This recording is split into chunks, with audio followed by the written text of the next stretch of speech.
In this video, I will tell you how to add music to your Instagram profile. So first open Instagram.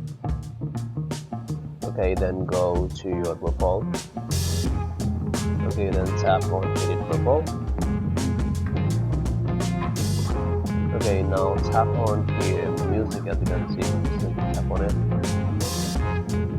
Okay, now just simply select any song you want. So for example, I want this song. Simply tap on it,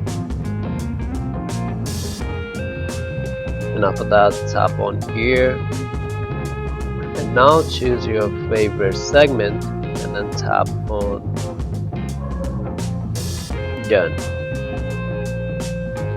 Okay, now as you can see here, now go back.